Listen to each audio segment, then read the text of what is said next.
What's up guys, and welcome back to round number 13 of my F1 2018 Ferrari career mode here today at the famous Spa-Francorchamps circuit for the Belgian Grand Prix. And we are off the back of a victory last time out at one of my least favourite circuits in Hungary. So we arrive here at Belgium. Spa, definitely one of my favourite tracks on the calendar. But it's a track that I'm not really successful at. We DNF'd in career mode on lap 1 last year. Hopefully we don't suffer the same fate this time. Drop a like if you're happy to see this career mode series. And yeah, we're going to do our best. And without further ado now, we are going to get into our upgrades. So as you can see, we've got one complete and one failed. Both are on the power unit side. Of course, Spa and Monza are quite heavy on the power unit. So fortunately, we have one. Unfortunately, we've got to wait till Monza to get the second one. And in terms of the development, we just about stay on top ahead of Red Bull. And our power unit is quite a lot better than Red Bull's. So yeah, we're looking good this weekend. I feel like we're going to be competing with Mercedes. And yeah, hopefully our power unit holds out. Because as you can see, we're at 45% wear. And there's a lot of components, including the MG UK, that we only actually have 2 parts of to last us the season. So we may be incurring some penalties further down the line. But for the meantime, we're going to stick with what we've got. And yeah, now let's get into qualifying. It's qualifying time at Spa, one of the mightiest tracks on the Formula One calendar. Long straights, up and downhill, Eau Rouge as well. This track isn't for the faint-hearted.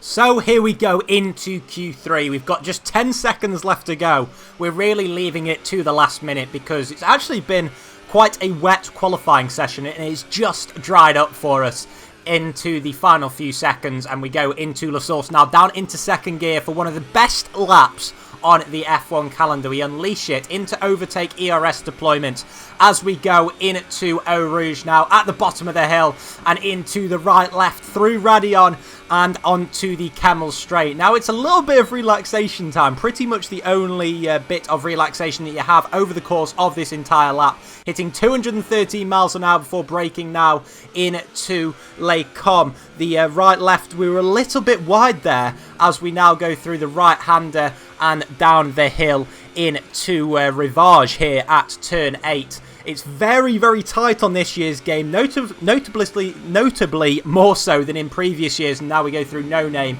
keeping it pretty tidy through there. And so far, it's not been a bad lap as we go into the famous Pouhon corner. How flat dare you go? We actually lift off through there quite a bit due to the conditions, the still slightly damp conditions in the air. And now we go into the chicane before coming towards the back end of the circuit now. It turns 14 and 15, curve Paul Frere. And now we unleash it for the second longest flat out section of the circuit, heading towards Blanchimont. And, well, on race day, this can be quite an opportunity to set up an overtake into the final chicane. We actually lose ERS deployment as we go towards the final corner, so that will lose us quite a bit of time for braking into the bus stop chicane, hitting that curb quite violently there, and coming out the final corner, getting wheel spin, but we come over the line. What is it going to be? It looks as if we're about half a second off the pole position time, and yes, it is only good enough for P4, so a little bit disappointing there. And as we take a look at the grid, it's actually Lewis Hamilton who is ahead of our teammate Sebastian Vettel, with Bottas and myself lining up on row 2 ahead of the 2 Red Bulls, and then it is the 2 Renaults before Ocon and Magnussen. So the upper hand to Mercedes, surprisingly enough, here on Saturday, but surely that's the package that we've got in that Ferrari car will hopefully be enough for us to come through on Sunday, but only time will tell whether that's the case. In the 48 races held at Spa between 1950 and 2015, the race winner has only started from pole position on 16 occasions. Qualifying yesterday may have set the order for today, but expect the unexpected here at the Belgian Grand Prix. As the saying goes, of course, anything can happen. And you know what? It usually does. Here we go then. Time for the race on Sunday as we get onto the formation lap. And taking a look at the driver's standings, you can see that with just one solitary point ahead of Sebastian Vettel. It's been a long, hard season so far, and we are only in round 13. So there's going to be a lot of twists and turns in the final 9 rounds of the season, and I'm sure that will, well, yeah, it'll continue. Hopefully, we can keep the upper hand today, though. We're starting 2 places behind our teammate, but what can we do off the start? We've got Bottas starting on the soft tyres just in front of us. Can we jump him at the start? We go to the 5 red lights, and away we go.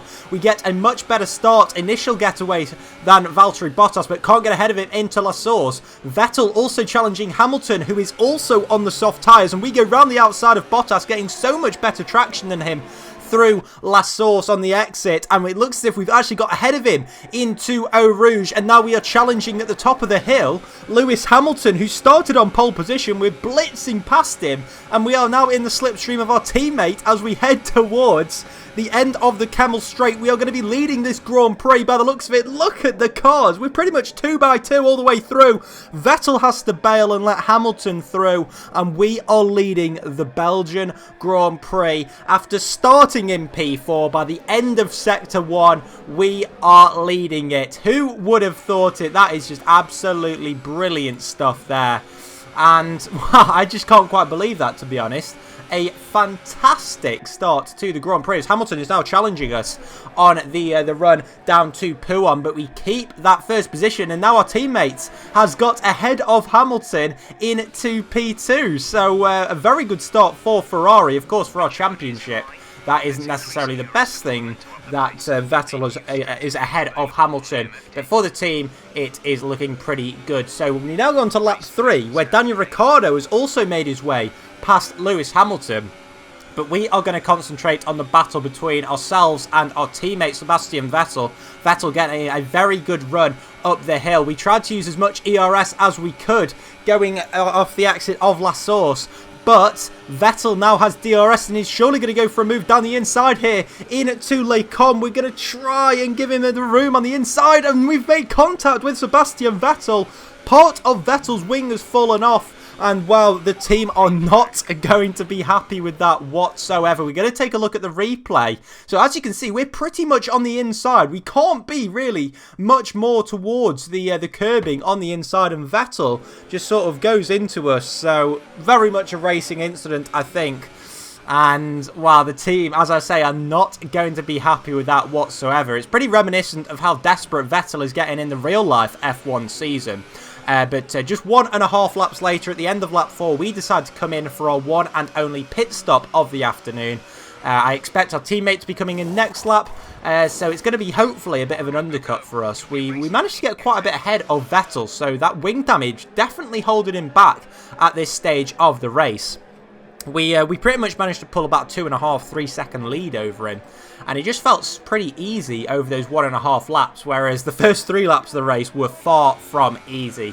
Anyway, we emerge in at P10, just behind Lance Stroll, or actually quite a bit behind Lance Stroll, meaning that the strategy is looking pretty good at the moment. Meanwhile, just slightly further ahead, there is now a battle for the lead of this Grand Prix. So Lewis Hamilton has got back ahead of Daniel Ricciardo, and he is now challenging our teammate Sebastian Vettel into Les Combes. So he's using the DRS and that Mercedes powerful engine to full effect, and through Les Combes, he has the inside line through the second part of it, and they're almost side by side, but it looks as if Hamilton is actually going to have him as they go down into Brussels into turn 8, and that is the net lead of the, probably net P2 in fact for Lewis Hamilton.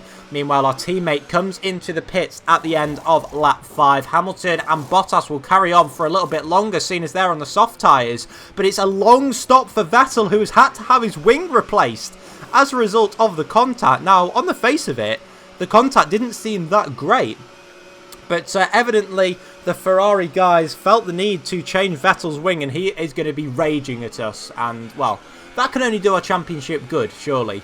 But Vettel emerges between the 2 Red Bull drivers, so I'm not quite sure what happened to Daniel Ricciardo, but he's lost out a lot of time because his teammate Max Verstappen has actually found a way past him.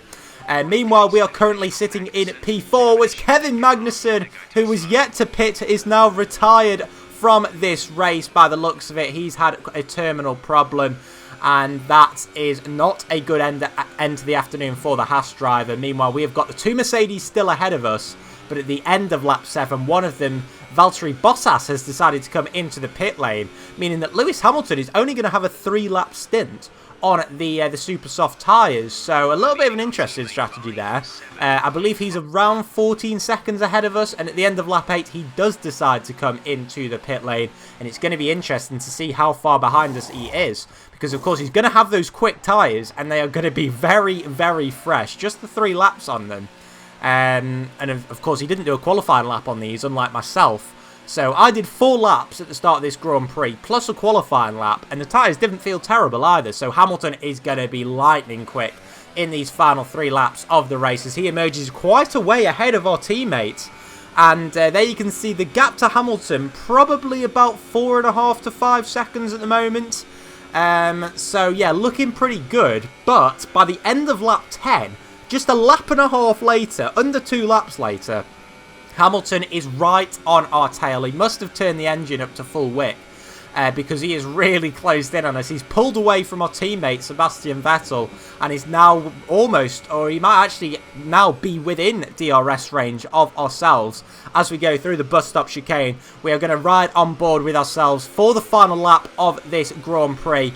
It's been a pretty quiet one, a pretty slow burner up until now, as Hamilton unsurprisingly sets the fastest lap of the Grand Prix, and all of a sudden, after, as I say, a slow burner of a Grand Prix, we now have a battle for the lead between 2 different teams on the final lap of this Belgian Grand Prix. Hamilton's going to get a great run through Eau Rouge and now up towards Radion, and through Radion and onto the Camel Straight means that he's onto the DRS for the final passing opportunity of the race, more than likely. Is he going to make a move? No, he doesn't even pull out of the slipstream. So our engine power was very much coming into use there. So showing just how much we've developed this Ferrari engine over the course of the season to match that Mercedes engine. And Hamilton through this section very much losing out. He's in the dirty air and there's not really going to be a chance to overtake, possibly down to Pouon where he tried it on lap 1 of the Grand Prix, although of course that did backfire on him. But no, he stays behind us,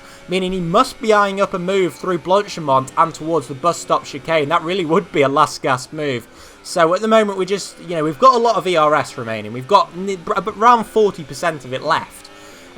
We were just saving it up for this final attack from Lewis Hamilton, and we've still got a bit of fuel to burn as well, so hopefully this hot lap and overtake ERS deployment will see us through. But just look at the grip that Hamilton has got off that corner, and he's going to challenge us now through these final couple of corners, and through Blanchimont we go. Is Hamilton going to pull out and go for a move into the bus stop chicane? No, once again he sticks behind.